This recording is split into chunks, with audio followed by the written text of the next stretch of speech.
Bonjour à tous.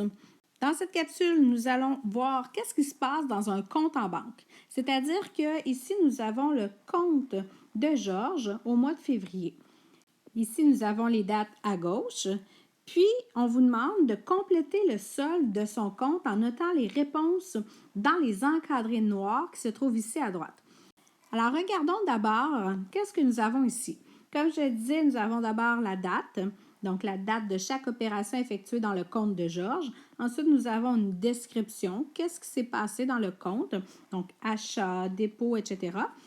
Ensuite, nous avons trois colonnes très importantes, soit celles des retraits, des dépôts et des soldes. Voyons ce qui se passe avec ces colonnes. Si vous faites un retrait dans un compte, il faudra enlever de l'argent et donc, il faudra faire une soustraction pour trouver le montant qu'il reste dans le compte. Donc, on dit tu devras soustraire le montant avec le solde de la ligne précédente. Par exemple, il faudrait prendre le solde ici, soustraire ce montant pour obtenir le nouveau solde. Alors que lorsque nous faisons un dépôt, il faudra additionner le montant avec le solde de la ligne précédente. Donc, ici, avec le nouveau solde obtenu, il faudra additionner le dépôt pour noter le nouveau solde. Pour ceux qui ont besoin, je vais compléter les deux premiers encadrés du tableau. Allons-y avec le premier. Nous avons précédemment un solde de 12,26 $ et nous retirons, c'est-à-dire que nous soustrayons 28,60 $.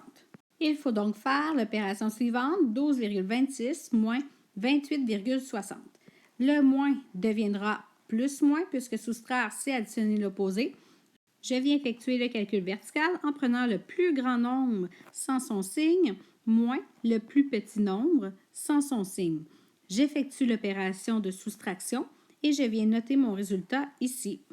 Comme le plus grand nombre était de signe négatif, ma réponse elle est négative. Par la suite, je viens retranscrire le résultat obtenu, moins 16,34 dans le solde à la deuxième ligne.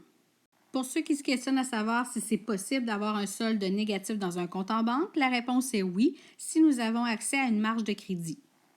Je continue maintenant avec le prochain encadré en prenant le solde de la ligne précédente, soit moins 16,34 et en additionnant le dépôt de 115 $. Je viens noter mon opération ici.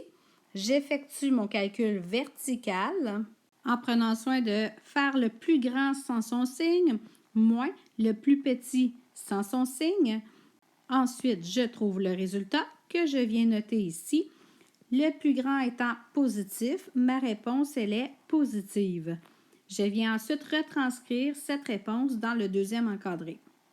Par la suite, vous reprenez toujours le solde de la ligne précédente, vous effectuez la soustraction dans le cas du retrait et vous venez noter le résultat sous le solde précédent dans l'encadré.